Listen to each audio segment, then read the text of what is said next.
Շնորհակալություն, հարցս ուղղում եմ արտաքին գործերի նախարարին եւ հենց այս կարևոր թեման եմ ուզում շարունակել, բայց մինչ այդ առաջարկում եմ լսենք մի փոքր ձայնագրություն։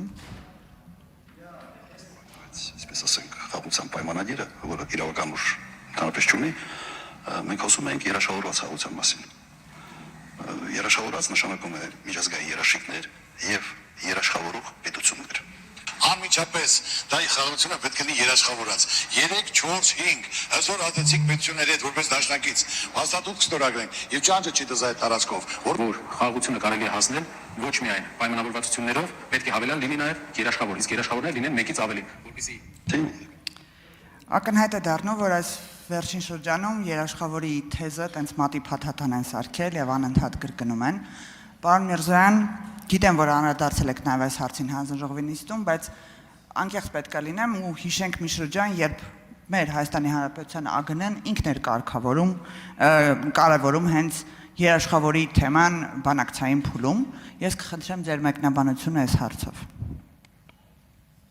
Հարցին կպատասխանի արտաքին գործերի նախարար Արարատ Միրզոյանը, համեցեք մեծարգո պարոն նախարար։ Շնորհակալ եմ։ Իսկապես Տիկին Մինասյան հարգելի գործընկերներ, ինչ որ այս վերջին օրերին մեր ընդդիմադիր խմբակները երաշխավորացավ են կպել։ Հիմա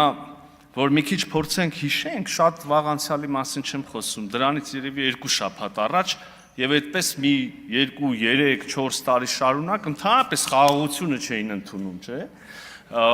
Հիմա էլ ունեն նարատիվներ, այդ թվում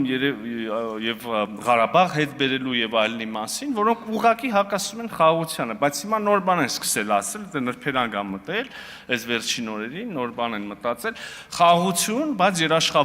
երաշխավորված։ Դե Եվ վարչապետն էլ քիչ առաջ դրան էր անդրադառնում եւ այս օրերին ընդհանրապես եւ դրանից առաջ էլ մենք հնարավորություն ենք ունեցել ասելու, որ երաշխավորներ առհասարակ եկեք խոստովանենք, հարգելի գործընկերներ, հետապնդում են իրենց շահը։ Սառը հաշվարկների աշխարհում, միջազգային հարաբերություններում ոչ մեկի սիրուն աչքերի համար չի գնում, երաշխավորություն չի անում եւ նաեւ իր զինվորների արյունը չի թափում, իր ծախսերը չի անում եւ այլն, հա։ Սա մեկ, երկրորդը, մենք գիտենք տասնյակներով երաշխավորված, ստորագրված եւ մի երաշխավորի կողմից չէ, երաշխավորի խմբի կողմից երաշխավորված եւ կնքված խաղաղություններ, որոնք հետո խախտվել են շատ հեշտությամբ, ընդ որում հետաքրքրաբար խախտվել են երբեմն երաշխավորների կողմից, ինչը իր հերթին նորից ապացուցում է, որ երաշխավորները այդտեղ սիրուն աչքերի համար չի որ գնում են, այլ հետապնդում են իրենց սեփական շահերը։ Այնպես որ իրականում ԱԳՆ-ն խոսել է երաշխիքների եւ երաշխավորների մասին եւ խոսել է ինչ կոնտեքստով խաղաղությունը ամրացնելու, ամուր խաղաղություն ունենալու նպատակով։ Եվ ահա կյանքը բերել է նրան, որ մենք այսօր այդ խաղաղությունը ունենք, այդ խաղաղությունը նույնիսկ արդեն տարածաշրջանային մեծ, ուրեմն փոթորիկների մեջ եւ պայթյունների մեջ, եթե թույլ կտակ ասել, առիթ ունեցել է ապացուցելու իր կենսունակությունը եւ կայունությունը եւ ես վստահ եմ, որ ապագայում եւս կշարունակի այդպեսին լինել, ապագայում եւս կապացուցի իր կենսունակությունը,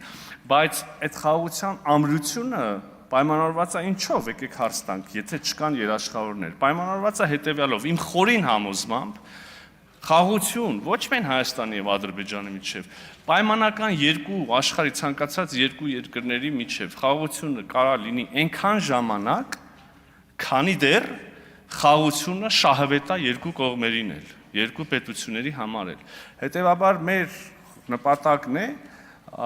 ստեղծել այնպիսի փոխշահավետ, ուրեմն փոխկապակցվածությունների, փոխլրացումների, փոխօգնությունների, համագործակցության, հանդուրժողականության համակարգ, մեխանիզմ մթնոլորտ, որտեղ եւ Հայաստանի համար, եւ Ադրբեջանի համար շահավետ լինի առհավետ պահպանել միմյանց միջև խաղաղությունը։ Ես նաեւ առաջանցնելով ասեմ, առողջություն այդքան էլ ճիշտ, պարոն նախագահ, ուրեմն առաջանցնելով ասեմ նաեւ, որ մենք արդեն կարծես թե տեսնում ենք այդ մեխանիզմների ստեղծումը դրանք եւ քաղաքասարակությունների միջև երկխոսությունն է դրանք եւ ուրեմն տարանցիկությունն է եւ երկկողմ առևտուրն է, այնպես որ նորից ամփոփելով այդ երաշխավորացավը, դա էլ իր այրտին հիմա որ արձագանքենք կասեմ, էլի, ամփոփելով խաղաղության ամրությունը ոչ թե երաշխավորներով է, այլ փոխշահավետությամբ եւ երաշխավոր ունենալու ցանկությունն էլ մի այլ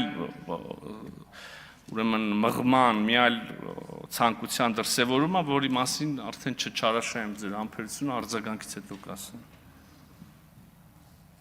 Եթե կա։ Այստեղ հարցն է անում, որ մենք ժամանակին ինքներս պնդելով դրանում այդ թեզը արտեսել ենք արձագանքները եւ հանրային արձագանքները նաեւ Ադրբեջանի կողմից, որ Ադրբեջանը հրաժարվում էր բանակցությունների փուլ մտնել երրորդ կողմի միջնորդությամբ։ Եվ այս մասով շատ կարևոր է նշել, որ ընդդիմությունը առաջարկում է հետ գալ,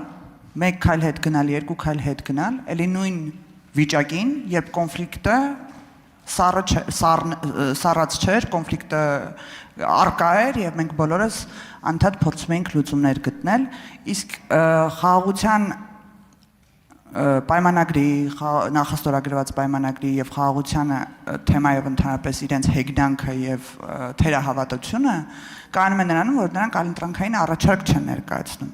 Այստեղ շատ կարևոր է այս երաշխավորների թեման ի հայտ է եկել այդ այլընտրանքային առաջարկի բացակայությունից ինձ թվում է։ Կուզեմ նաեւ այս այլընտրանքային առաջարկը, որը կարող է լինել ընդդիմության կողմից, լսել ձեզնից պատասխան։ Քիչ տարօրինակ է, որ ես պետքա հնչեցնեմ ընդդիմության կողմից հնարավոր այլընտրանքային առաջարկը, թող մի քիչ չարչարվեն իրանք մտածեն ինչ այլընտրանք պետքա առաջարկեն, կարծում եմ փորձել են եւ չի ստացվել, չկա այդ այլընտրանքը Տիկին Մինասյան։ Ես քիչ առաջ ասեցի, ուրեմն ասում էին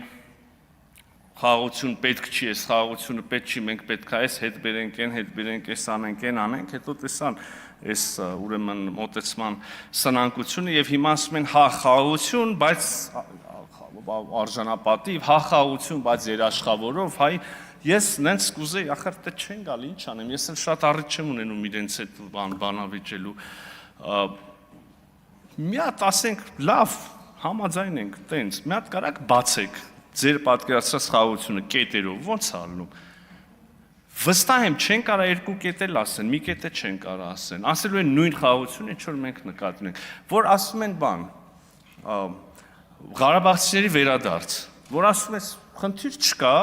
եկեք մի հատ հասկանանք, մի հատ բացեք, կարող է մենք էլ ենք համաձայնվում, ինչ նկատենք, ինչ պայմաններով։ Արդյոք Ղարաբաղցիների վերադարձ, այնց ոնց որ նախկինում էիք ասում, անկախ պետություն պահանջով, թե Ղարաբաղցիների վերադարձ, որտեղ որ չգիտեմ, դպրոցներում հայերենա լինելու թե չէ, կարող է պարզվի, որ սկսեն բացել, կարող է պարզվի, որ իրանց պատկերացրած Ղարաբաղցիների բնակությունը Ղարաբաղում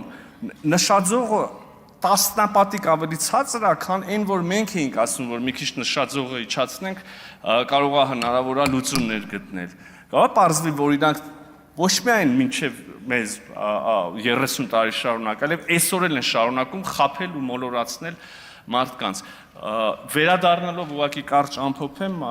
նորից այդ երաշխավորի պատմությանը, Ժորժ ջան, այստեղ բանն է։ Ուղիղ ասում եմ, տենց զանազան բաներ մի փնտրեք, ոչ թե թող մեր փորձագիտական դաշտը չարչարվի, ստե մի պատճառ կա իրանց կողմից երաշխավոր ասելով։ Ոչ ավելի ամուր խաղաղություն են ուզում, ոչ չգիտեմ, ավելի ապահով ապագա, ստե սաղ սուտ է, մի բան են ուզում։ Կոնկրետ X երկիրը ինչ որ մի այլ հավելյալ լծակներով շարունակի ավելացնի ներկայությունը ոչ միայն Հայաստանում, այլև Հայաստան-Ադրբեջանի սահմանին եւ ըստ այդմ շարունակվի այն ողջ ցիկլը, որի մեջ մենք եղել ենք, հետո էլի ենք եղել, հետո էլի ենք եղել, մենք էլ այդտենց մեր ընդդիմություն կոչվածների շնորհիվ, այսպես քթներիցս բռնած տանեն էլի հագցնեն նույն պատին, հետո էլի նույն պատին, հետո էլի նույն պատին, մենք ինչ ենք առաջարկում քաղաքացիական պայմանագիրը Հայաստանի Հանրապետության ժողովրդին, այնպես անել, որ այս անգամ չխփենք պատին, այլ գուցե վերապրման օրակարգից անցնենք զարգացման օրակարգ, շատ չարաշեցի, շնորհակալ եմ։